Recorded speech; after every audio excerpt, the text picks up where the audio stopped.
يلا يا خالد هتحط ايه الجزر. حط على الجزر على النار كده. احنا حاطينه طبعا على سكر عشان يدبل شويه وينزل الميه بتاعته.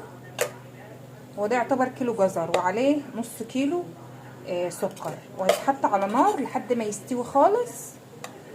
وبعد كده ايه هنقول لكم هيحصل ايه في الاخر.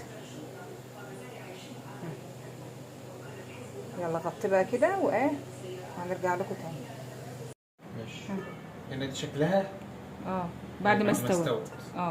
قربها قرب كده. امسك حته كده علشان تبقى. ايوه مخرجنا الجميل. ايوه شوف مستويه خالص ازاي. يلا كل ده طبعا ده سكر والجزر بس. كل ده طبعا هيتحط في الكبه.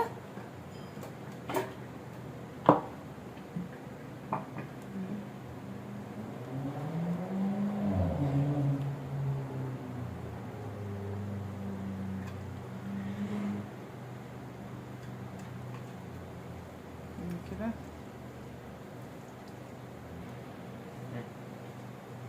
يلا حط بقى حط ده بقى ملح ليمون يا خالد. ده ملح. ملح ليمون، معلقه ملح ليمون عشان يعطيك المزازه اللي انت بتدوقها ايه. في ده كان ايه؟ قمر الدين. قمر الدين بس ده طبعا ده جزر. بس بعد بقى ما يخلص شوف بقى هيحصل ايه. يبقى الطعم نفس اللي احنا بنشتريه بالظبط. يلا اعمل بقى اعمل كله كده في الكبه. معلقه بقى ايه عسل جلوكوز. بس سيب دي الوقت لما تغلي. لا سيب دي لما تغلي. يلا عامل ده في البتاع الاول.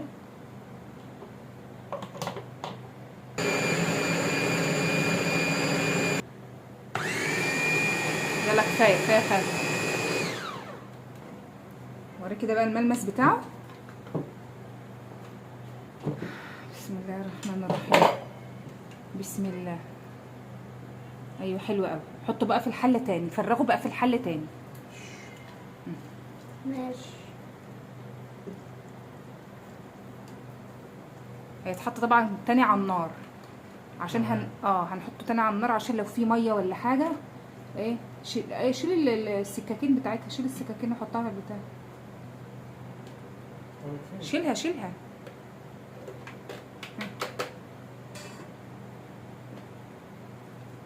خلصنا. حلو كده يا خالد. يلا حط بقى معلقه عسل جلوكوز عشان ايه يبقى في مطه كده. انا عايزه تقنعيني ازاي. ازاي ايه نحط جزر. هنعمل قمر الدين اللي هو المفروض بيتعمل بالمشمش ولا الخوخ. ماشي. ساعة ما يخلص خالص لو هو ما طلعش طعم اللي بيبقى من بره. مش هتعزمني انت اصلا انت يعني انت عرفت الزن اللي احنا بنشتريه من بره ده اصلا بتاع مشمش. يعني مكتوب عليه وكفايه طعم.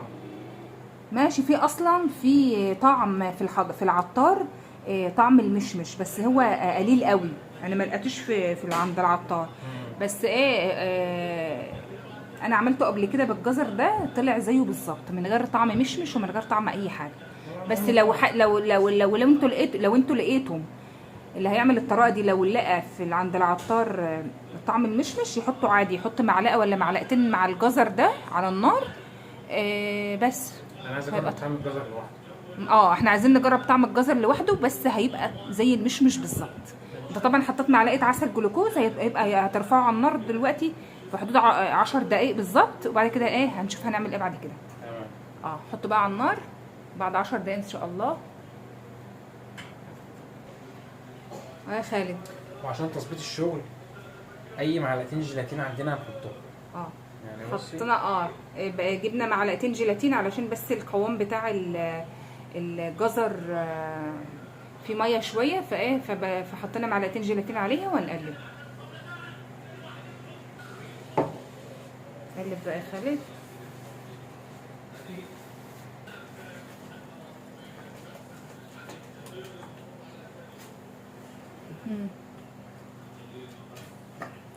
سيبه بقى. هو البقبقه ديت لازم تبقى سيبها لما تستوي خالص. دقيقتين بس 3 كمان. هي كده طلعت المفروض خلصت بعد ما حطينا جيلاتين و10 دقايق على النار. ايوه هنفضيها في صينيتين بس حطينا في الصينيه كيسه، تمام. كيسه بلاستيك كده علشان ايه القمر الدين ما يعني نقسمها كده نصين. اقسمها على صينيتين عشان ما تبقاش تخينه. كده مثلا كده. لا فرغ الاول بعد كده ساوي.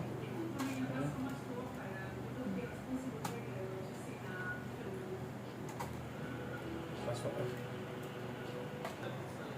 وده طبعا معانا هنا فاينل لوك الحلويات دي. ده بقى ايه، ده الكيلو عمل معانا الصينيتين دول. ده طبعا فردناهم وسويناهم بالمعلقه كده. الله اكبر يا بركاته. تعال. بعد ما ربنا فرجها والنور اجى، ده الشكل في النهايه. كان النور اتقطع. ده بقى فرغناه في الصينيه، ما تميلهاش كده عشان ما يتعملش. ايوه هو كده يبقى ده المنظر كده. حطينا كيسه فتحناها من بتاعه التلاجة في الصينيتين. هو ده كيلو وعمل معانا صينيه كبيره وصينيه صغيره. هيتحطوا في الشمس لمده 48 ساعه، بس مش في الشمس يعني في الظل كده، بس يكون في شمس، بس ما تحطوش في الشمس عشان ما يبصش وكده. هو بس عايزاه ينشف، وبعد ما ينشف ان شاء الله هنوريه لكم. خلاص ونرجع لكم بعد 48 ساعه وهنا الفيديو يكون خلص. ورجعنا لكم بعد يومين بعد ما عملنا اللي هو بتاع اللي انا مش فاهمه، اللي هو قمر الدين بالجزر ده. معرفش ازاي، بس هو يعني من الشكل يدي ان هو قمر الدين فعلا. يقلبه كده يا خالد. ده شكل. شوف والله العظيم، شوف والله شبه اللي بيجي من بره بالظبط. طب دوق بقى حته كده وشوف، هات كده التاني.